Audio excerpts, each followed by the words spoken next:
Alright, ladies and gentlemen, welcome to WWE Raw 2017 episode for fucking August 14th. There's nothing to report on this episode. This is a go-home show from last night. I didn't do it last night. It was 11 o'clock at night. I just was like, fuck it. Who cares? I'll do it tomorrow. It's not a big deal. It's not like the audience is going to miss anything off my channel about this shit because it's the same old crap. Nothing new, nothing different. About two good segments, two decent matches. The rest of the show is crap. That's all there is for a 3-hour show with this shit. So, segment with Seth Rollins, Dean Ambrose. They finally unify as a tag team. Once again, act as the Shield somewhat.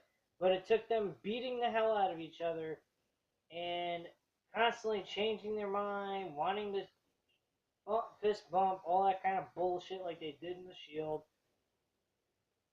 Couldn't make up their mind, excuse me. Sorry about the sneeze there. And flat out, it was fucking annoying. The whole thing was stupid. It took the Sheamus and Cesaro to come down to the ring, beat the shit out of them, but finally we got to see shades of the Shield back together somewhat. It was pretty cool in a sense, but the whole thing before that was just stupid as hell.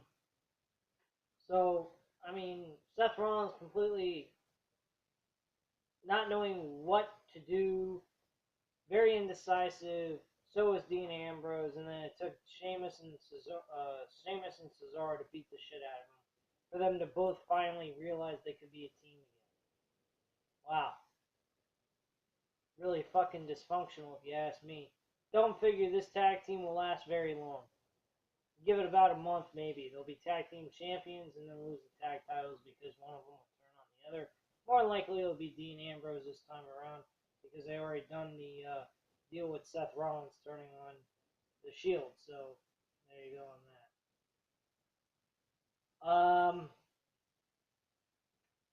So after that, we get a number one contenders match with Nia Jax and Sasha Banks to determine the number one contender for the Women's Championship on Raw at SummerSlam. Didn't we already see this last week with a triple threat? Sasha Banks earned her right to be the number one contender. Now she's facing Nia Jax again to defend the number one contendership? Why? And who fucking cares? Sasha Banks retains her contention against Alexa Bliss at SummerSlam. Big fucking whoop-de-doo on that. Like anyone thought that was going to happen.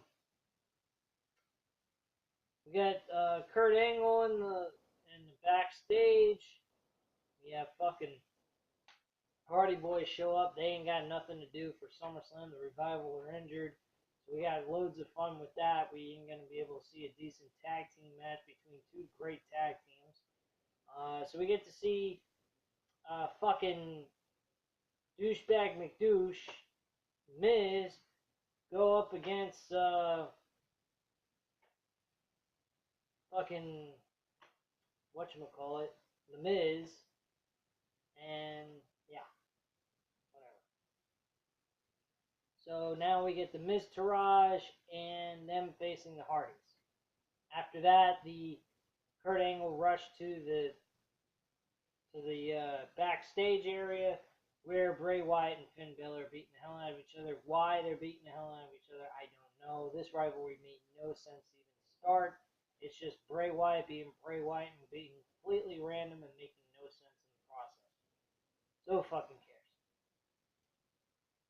So they grant us, the audience, an early SummerSlam match, which later on we get anyway when it was originally set for that to happen to begin with. Makes no sense. I'll continue on to that once I get to it.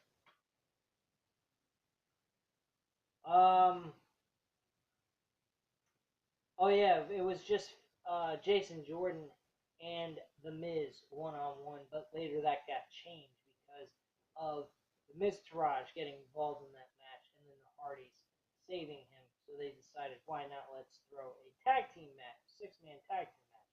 Can't live without the six-man tag team match. Then we have Elias. Elias does pretty much the same old skit he's been doing the last couple of months or couple of weeks or so, or I should say. He, gets real crowd reaction of boos and stuff like that because he does the same old skit.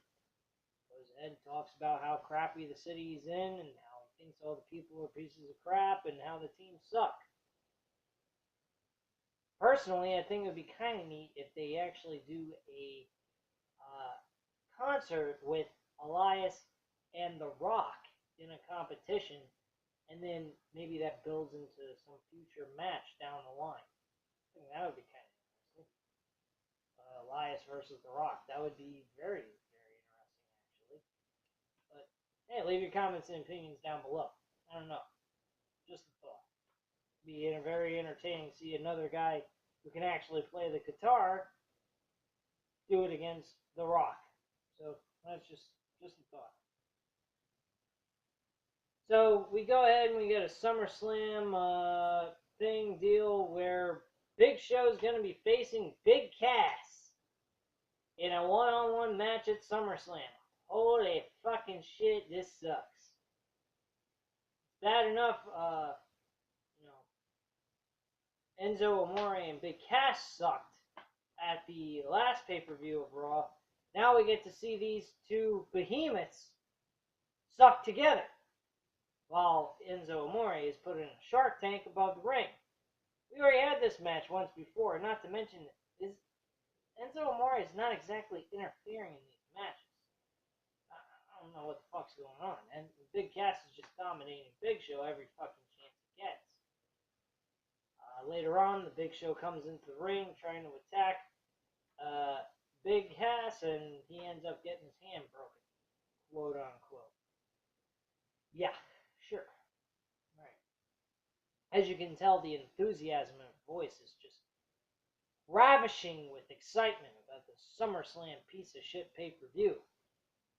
About the only thing we got going for you is if you just look at it on paper, it looks great. If you watch the show, you'd want to go ahead and puke. So don't watch the show. You won't want to puke, and you'll actually maybe enjoy the pay-per-view coming up. I don't know. Be perfectly honest with you guys, I'm getting really sick and tired of watching this show. I'm pulling it out for one more, college try with SmackDown tonight, and perfectly, to be honest with you guys, I'm going to do the review tonight, get it done, get it out of the way, and be straight up with you. I don't think I'm doing WWE reviews anymore. Outside of retro shit, like the pay-per-views I've been doing for pay-per-view of the week episodes, or NXT stuff. I think I may start doing that. I know, I've said it 1,000 times. You guys probably think I'm talking out of my ass, which you have every right to think that, in case you have been paying attention to some of the videos I've posted the last couple of months. But, quite frank with you guys, last night was just a fucking hard time for me to even want to pay attention to this. Most of the time was spent looking at other shit. I've already applied to and subscribed to the New Japan Wrestling streaming website, and I'm also a subscriber, or actually a ringside member of ROH, Ring of Honor. So I may start watching more of that, because to be quite frank with you guys, this is just fucking boring. And complaining about it ain't gonna do me any good, ain't gonna do you any good. Not to mention, it probably makes you guys depressed and bored out of your fucking mind listening to me complain about the same old shit over and over and over and over again about the same old garbage that they can't seem to get straight and make it worth watching. So I may not end up watching these shows anymore just because of how boring they really are. And I may just end up doing the reviews for you guys for the pay-per-views. That's may be my whole thing. I'll think about it really, but more than likely there ain't no thinking about it. It's a definite, because this shit is getting fucking boring to watch.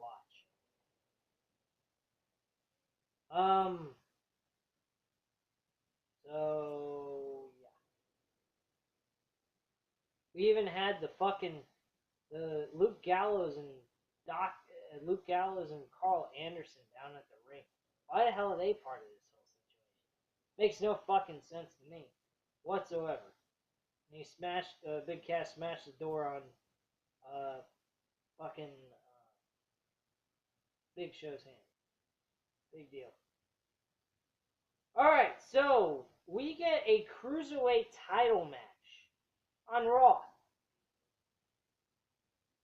Neville, the Cruiserweight champion, the number one guy, the guy that's been carrying the Cruiserweight division on his back. Nonetheless, Cruiserweight division absolutely fucking sucks anyway, but with all that being said, at least Neville has been doing an outstanding job as a Cruiserweight champion. Now, to see his name here, Tozawa, I won't put anything past him.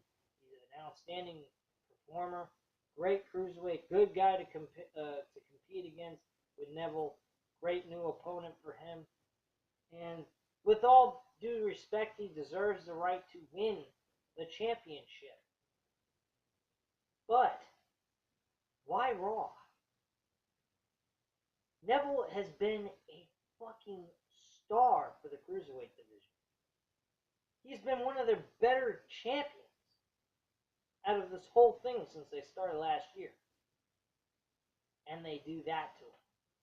Why make him lose the Cruiserweight Championship belt on Raw? A bland, boring, nobody gives a shit fucking show. I mean, they were in the freaking Boston Garden last night. Nobody gave a shit. Boston Garden! Place where the Boston Red Sox play, the fucking New England Patriots, championship teams. People that die for their fucking team.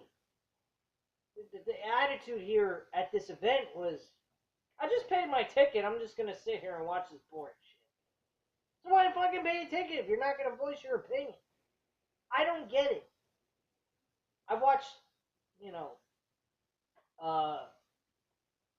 JD's reviews from New York 206 on YouTube. He says the same fucking thing. I've heard him say it 1,000 times. People pay their money, they sit there and they sit on their hands. They don't do nothing, they don't talk, they don't raise their voice, they don't cheer, they don't boo, they don't do nothing. They don't react to anything that they're seeing because they just don't give a shit. So if you don't give a shit, why are you there? Why are you even spending your hard-earned money to sit in an arena to do nothing, to not be part of the show? You're supposed to be part of the show. I didn't feel shit about this event in itself. It was crap from basically beginning to end, with a few good things here and there. But that's about it. This show fucking sucked cock in hell. That's all this fucking episode was. Cesaro, he wins the Cruiserweight title. Nothing to cry home about. Fucking match wasn't all that great. It was okay. It had its moments in it, but it wasn't meant to be. It shouldn't have been on Raw. It should have been on SummerSlam. That's really where it should have been, on the main card for that 4-hour episode. 4-hour pay-per-view, whatever the hell they call it these days. I don't even know what the fuck they want to call it. So we get Mickie, James, and Emma backstage. They get called in for a match. They have a confrontation verbally, and they just say, let's do a match. Okay, let's do a match. Mickie James beats her. What the fuck's the point of bringing Emma back? She's fucking losing to everybody. She can fucking probably lose to Mae Young. A fucking corpse. She'd lose to fucking Mae Young, a corpse, to Emma. Emma would lose to a fucking corpse. This is fucking bullshit. Just fuck out of here with this crap. Alright. We have Finn Balor, Bray Wyatt. Best match of the show. Shouldn't have been on SummerSlam, though. Or shouldn't have been on Raw, excuse me. Should have been on SummerSlam. But match was good. It was decent, I'll give it that. It had its moments where it was entertaining. Crowd was actually somewhat into it. And it was good. The ending was totally fucking abnormal. Bray Wyatt grabbed a bucket full of fucking fake blood and poured it all over Finn Balor. And he goes ahead and he's fucking pissed off. He got blood all over him. He's all revved up. He's ready to go. He wants Bray Wyatt in a rematch at SummerSlam, so he goes to Kurt Angle and he says, I want a rematch. He grants him the rematch at SummerSlam. And he comes out of Kurt Angle's locker room, or Kurt Angle's office, and she's at the backstage interviewer asks him, so what did you do coming out of Kurt Angle's office? He asked if he could have a match with Bray Wyatt in a rematch at SummerSlam, and he was granted that. So, okay, so he's a monster, a god, whatever the fuck Bray Wyatt wants to call himself these days. Well, I'm gonna give him the demon. Wow, it took all of that, having a match, and then having blood poured all over your body, fake blood, to make you want to become the demon. Great storytelling, guys. Great storytelling. They could have just had this brawl, poured the blood all over them, and did that, and it would have made our lives a whole lot easier, and not multiple fucking matches where they're going to go 50-50 booking. Get the hell out of here with this bullshit. God, what crap. Match was good. I'm not going to deny that, but fucking pointless. There was no point to this. Why do they have to have two matches? Why can't they just have one? I already talked about Mickie James. I'm skipping that bullshit.